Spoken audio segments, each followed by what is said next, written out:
Hello दोस्तों, कैसे हो आप सब। अपनी पसंदीदा कहानियाँ देखने के लिए हमारी वीडियो को लाइक, शेयर और चैनल को सब्सक्राइब कीजिए और हाँ, बेल आइकन पर क्लिक करना भूलिएगा मत।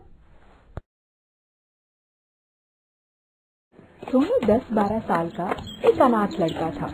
वह अपनी ही उम्र के दूसरे बच्चों के साथ दिल्ली की सड़कों पर घूम घूम कर छोटा मोटा सामान जैसे पेन, चाबी की रिंग आदि बेचकर अपना गुजारा करता था।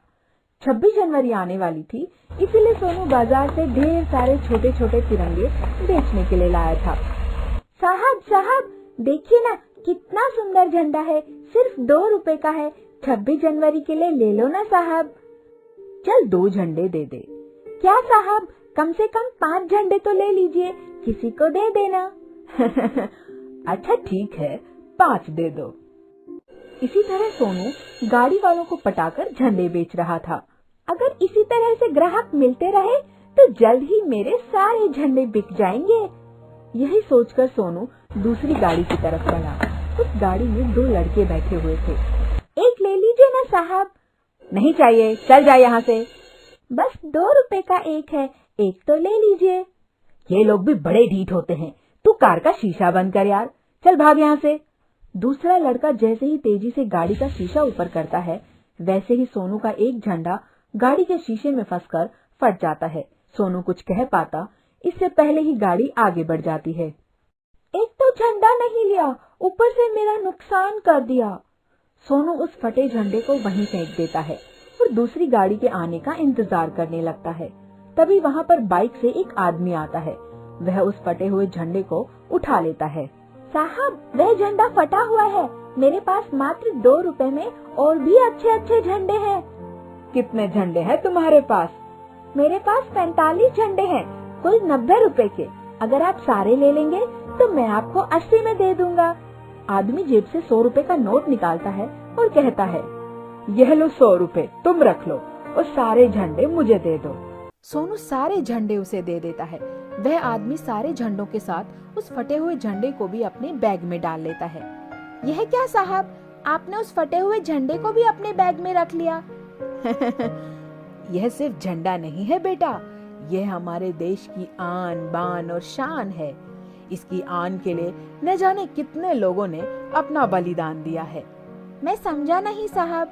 आओ, आज मैं तुम्हें ऐसी कहानी सुनाऊंगा जिससे तुम समझ पाओगे कि इस तिरंगे की हमारे लिए क्या अहमियत है। साहब, आप कुछ बता रहे थे? हाँ, तो सन 1999 में भारत और पाकिस्तान की फौजों में जमकर लड़ाई हुई। इस लड़ाई में सिर्फ एक जवान को छोड़कर भारतीय फौजी टुकड़ी के सारे वीर सिपाही शहीद हो गए। उस जवान के पैर में गोली लगी थी और सारा शरीर लहूलुहान था। फिर भी वह अपने जख्मी शरीर के साथ सारी रात तिरंगे को थामे वहीं खड़ा रहा, लेकिन उसने अपने देश के तिरंगे को झुकने नहीं दिया। सुबह जब भारत की दूसरी फौजी टुकड़ी ने वहां आकर टाइगर हिल को अपने कब्जे में लिया, तब उस घायल फौजी को अस्पताल भेजा गया, मगर तब तक उसकी एक टांग बेकार हो चुकी थी और डॉक्टर को उसकी टांग काटनी पड़ी। सोनू का रोआ रोआ इस कहानी को सुनकर सिहर उठा। अब वह फौजी कहाँ है साहब? इस बात के जवाब में उस आदमी ने अपने दाएं पैर की पैंट ऊपर की। सोनू ने देखा कि साहब की वह टांग नकली थी। सोनू का दिल उस साहब के लिए इज्जत से भर उठा। फिर वह साहब वहां से उठकर जाने लगे। अभी वह अपनी बाइक के पास पहुंचे ही थे कि पीछे से उन्हें सोनू की आवाज आई, साहब। साहब ने मुड़कर देखा तो सोनू उन्हें सलामी दे रहा था। साहब ने भी उसी तरह तन कर सलामी का जवाब दिया और फिर बाइक पर बैठकर वहां से चले गए। तभी राजू के साथ सामान बेचने वाली साथी भी आ जाती है। आज तो इन तिरंगों से तेरी बहुत कमाई हो गई। मेरे देश का तिरंगा अनमोल है। आज मैंने इसके गौरव को जानकर एक ही दिन में बहुत कुछ कमा लिया।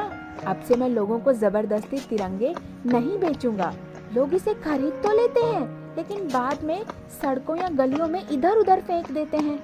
मेरे देश का तिरंगा सड़कों और गलियों में गिरा हुआ नहीं, आकाश में लहराता हुआ अच्छा लगता है। इस तरह सोनू और सिमरन अपने देश की गर्व भरी बातें करते करते कब अपनी झुग्गी बस्ती पहुंच जाते हैं, उन्हें पता ही नहीं चलता। Thanks for watching this video. Please like, share and subscribe my YouTube channel.